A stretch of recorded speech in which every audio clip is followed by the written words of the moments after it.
Premier élément, ce qu'il faut savoir, c'est que après la guerre, immédiatement après 18, en 1919, les services des monuments historiques ont créé les premières listes de monuments à classer. Ce qui est intéressant à observer, c'est que le premier site en France après la loi des monuments historiques de 1919 à avoir été classé est un champ de bataille, est une plateforme de tir qui se trouve pas loin d'ici, c'est la plateforme de Zilisheim. Et donc dès 1920, le site ici du champ de bataille a été classé monument historique. Ce qui est quand même une première, c'est-à-dire qu'avant un monument était un édifice, ici un monument historique est devenu finalement un élément beaucoup plus étendu, un site, un champ de bataille. Et la première question qui se posait, c'était comment mettre en place, ici, sur ce lieu, un monument et comment commémorer ce lieu absolument dramatique de la Grande Guerre. Et plusieurs architectes se sont penchés sur cette question. La première réponse a été de rassembler l'ensemble des tombes et de créer le cimetière. Trouver le lieu pour le cimetière. Et c'est sur cette pente, ici, que le cimetière a été bâti. Et le monument devait être, après plusieurs hypothèses de travail, le monument devait être une promenade, un pèlerinage plutôt, à travers ce cimetière, depuis la route de desserte, mais qui marquait bien la géographie très particulière de ce lieu. Entre les deux sommets, nous avons ici le Molkenrain et le Hartmannswillerkopf de l'autre côté. Et ce monument a été posé en liaison avec le cimetière pour ouvrir ce pèlerinage, pour ouvrir ce parcours qui conduisait vers la croix et vers le champ de bataille. Un architecte, Robert Danis, a été désigné pour construire ce monument et il a procédé de manière extrêmement fine par rapport à ce lieu, par rapport à cette géographie. Le monument de la Grande Guerre, qu'est-ce que c'est ? Ça porte d'une part des valeurs de recueillement et ça porte des valeurs d'héroïsme. Ici, Robert Danis, l'architecte, a transformé les valeurs d'héroïsme plutôt par des valeurs d'apaisement. D'apaisement puisque, adjoint au cimetière, le monument est composé de deux entités. Une esplanade avec l'hôtel de la Patrie. Cet hôtel de la Patrie est complètement inspiré de l'hôtel de la Patrie qui a été érigé le 14 juillet 1790 pour le premier anniversaire de la prise de la Bastille, symbole de la liberté et de l'union du pays de la France. Et donc, cette esplanade de 60 mètres de côté, avec en son centre l'hôtel de la Patrie, est l'organisation qui rend hommage à ce site, à ces soldats, à travers leur engagement face à la patrie. L'axe de composition de ce monument se manifeste par son arrivée d'abord, qui donne à voir le sommet, l'hôtel de la Patrie, et le péristyle devant lequel je suis.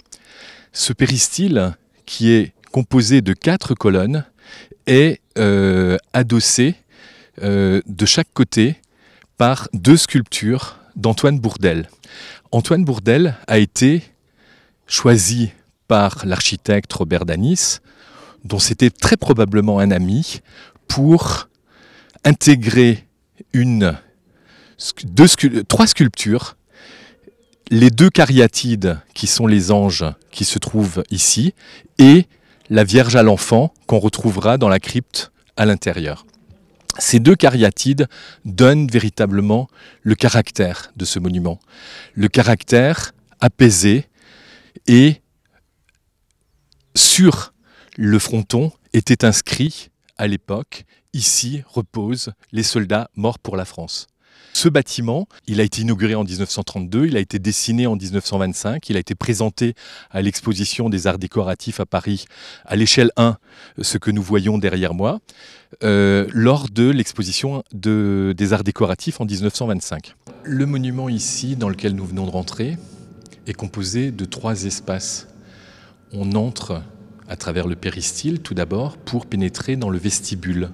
Ce vestibule est le lieu où on a affiché l'ensemble des bataillons qui ont combattu sur le site. Ensuite, un escalier descendant mène à la crypte. La crypte ici s'organise autour d'un bouclier. Ce bouclier central qui se trouve en dessous de l'autel de la patrie organise le centre de ce lieu qui est pratiquement composé comme un temple dans une géométrie absolument parfaite. Une géométrie d'un cube. Et autour de ce cube, les 3 côtés s'organisent avec un autel pour chacune des confessions du Concordat, à savoir la religion protestante, la religion juive et la religion catholique. Sur l'autel catholique, on a dressé la 3e statue de Bourdelle, qui est une Vierge à l'enfant, qui a été créée pour l'occasion et qui a été moulée dans le béton.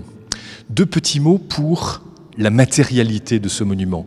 Ce monument, en 1930, est un véritable chef-d'œuvre, puisqu'il est réalisé entièrement en béton, dans un béton à base de cette pierre volcanique, le porphyre, qu'on trouve ici sur le sommet, et qui a été coulé et qui a été travaillé comme un granito par des ouvriers très très qualifiés et qui manifeste un sens du détail tout à fait extraordinaire.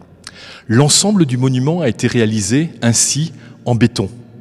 Les colonnes de la salle de la crypte ici, l'ensemble des espaces, mais également l'extérieur. L'extérieur que nous avons vu et que nous avons restauré est aujourd'hui en pierre calcaire de Buxy, et cette pierre est venue, après le second conflit mondial, dans les années 50, recouvrir le bâtiment qui était extrêmement exposé aux intempéries, puisque nous sommes pratiquement à 1000 mètres d'altitude et que les températures sont extrêmes entre l'été et l'hiver, entre même le jour et la nuit. Et donc ce bâtiment est un bâtiment tout à fait singulier par sa matérialité. Ce qui est important ici, dans ce lieu, c'est le travail sur la lumière.